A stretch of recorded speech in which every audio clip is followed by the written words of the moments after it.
Welcome to Differential Equations for Engineering. I'm Larry Tyler. And I'm Pat Ralston.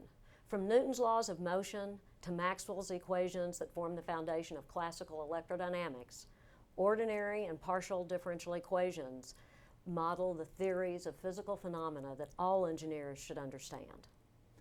In this course, we're going to formulate and solve differential equations. As engineers, it's not only important to know about differential equations to understand physical phenomena, as Dr. Ralston mentioned, but it's important to be able to develop math models that simulate actual physical processes. And often these math models involve differential equations. For most of this course, we'll be working with ordinary differential equations, those that have only one independent variable.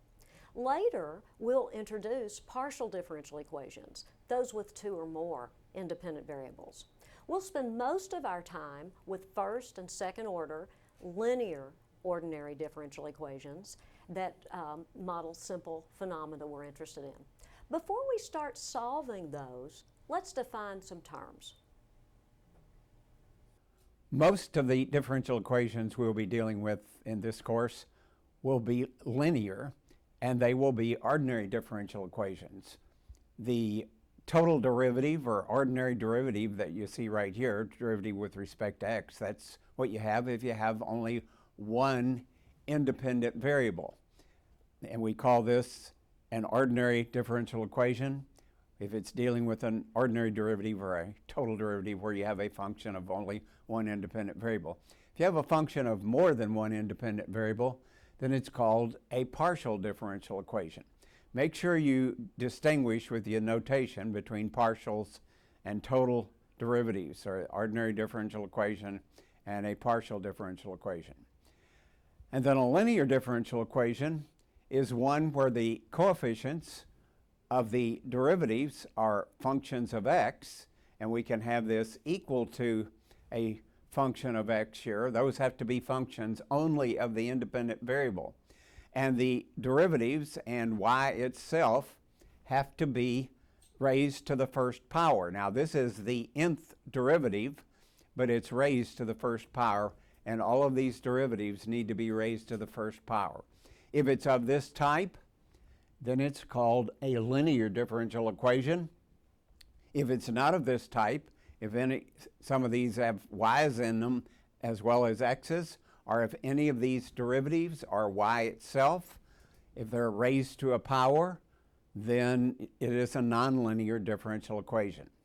So our objective says to identify a given differential equation as either linear or nonlinear and state its order, like this one is an nth order differential equation.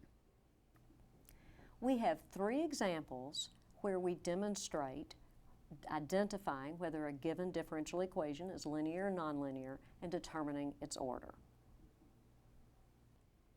In this first example, notice the coefficients of the derivatives are functions of x, as is this function on the right of the equation, and the second derivative of y with respect to x, first derivative of y with respect to x, and y itself, they're all raised to the first power. So this is a linear differential equation, and the highest order, the highest derivative, is 2. So it's linear and second order. In the second example here, you notice we have a function of x here, but this is not a function of x, so that makes it nonlinear. The highest derivative here, the order of the highest derivative, is 3. So this is a nonlinear and third order differential equation. In the third example, functions of x for all of these coefficients and the function on the right there. However, the first derivative, dy dx, is raised to the second power. That makes it nonlinear, and this highest order derivative is 2. So it's nonlinear and second order.